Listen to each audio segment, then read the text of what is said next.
Israel নামক রাষ্ট্রটিকে মুছে ফেলার জন্য উত্তর কোরিয়ার একটি ক্ষেপণাস্ত্রই যথেষ্ট।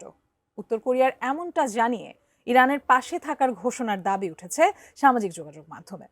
পারস্য উপসাগর থেকে কোরীয় উপদ্বীপের দূরত্ব হাজার হাজার মাইলের হলেও যুদ্ধের আঁচ এখন সেখানেও পৌঁছে গেছে।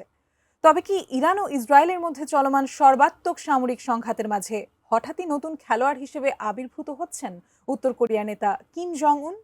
বিস্তারিত জানাচ্ছেন তৌফিকুল ইসলাম আশিক।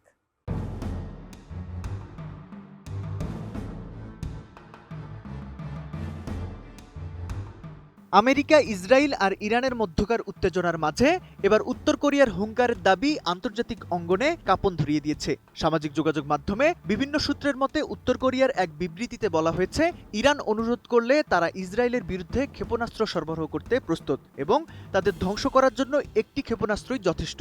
তবে এ বিষয়ে সরকারি কোনো বিবৃতি পাওয়া না গেলেও কিম জং উন প্রশাসন ইরানে হামলার তীব্র প্রতিক্রিয়া জানিয়ে বিবৃতি দিয়েছে।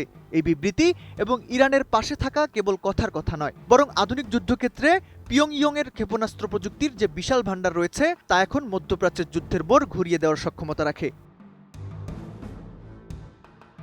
তেহরান এখন রণক্ষেত্রে কেবল নিজের শক্তিতে লড়াই করছে না। ইরানের বিপ্লবী গার্ড কর্পস দাবি করেছে তারা দুবাইয়ে মার্কিন সামরিক ঘাঁটিতে হামলা চালিয়েছে। এদিকে রিয়াদে মার্কিন দূতাবাস লক্ষ্য করে দুটি ড্রোন হামলার অভিযোগও সামনে এসেছে। ঠিক এই জটিল সন্ধিক্ষণে কিম জং উনের এই ক্ষেপণাস্ত্র সহায়তার প্রস্তাব ইরানকে সামরিকভাবে অনেক বেশি সাহসী করে তুলছে। উত্তর কোরিয়ার হাইপারসনিক ও ব্যালিস্টিক ক্ষেপণাস্ত্র প্রযুক্তি যদি সত্যি সত্যি ইরানের হাতে পৌঁছায়, তবে ইসরায়েলের আকাশ প্রতিরক্ষা ব্যবস্থা আয়রন ডোমের জন্য তা হতে পারে এক ভয়াবহ চ্যালেঞ্জ। নতুন বাংলাদেশ গড়তে এলো জুলফিকার স্টিল। জুলফিকার স্টিল, ইস্পাত দৃঢ় অঙ্গীকার।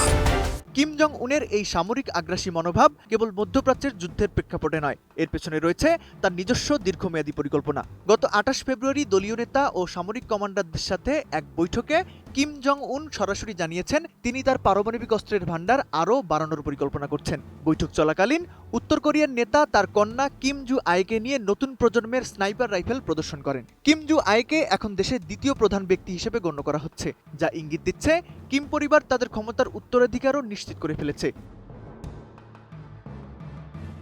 কিম জং উনের ভাষ্যমতে উত্তর কোরিয়ার কাছে এমন অনেক অস্ত্র আছে যা কেবল দক্ষিণ কোরিয়া নয়, বরং খোদ আমেরিকার জন্য ভয়ের কারণ হতে পারে। উত্তর কোরিয়ার এই সামরিক সক্ষমতা বৃদ্ধি এবং ইরানের সাথে তাদের এই কৌশলগত ঐক্য বিশ্বকে এক বিশাল পারমাণবিক প্রতিযোগিতার দিকে ঠেলে দিচ্ছে। মধ্যপ্রাচ্যের আকাশ এখন কেবল যুদ্ধবিমান আর ড্রোনের আওয়াজে ভারী নয়, বরং এর সাথে যুক্ত হয়েছে উত্তর কোরিয়ার পারমাণবিক উচ্চাকাঙ্ক্ষার ছায়া।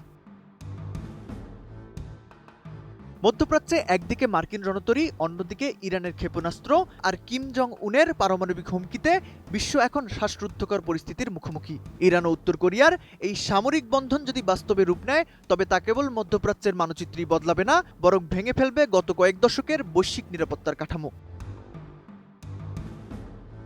তৌফিকুল ইসলাম আশিক, এটিএন নিউজ।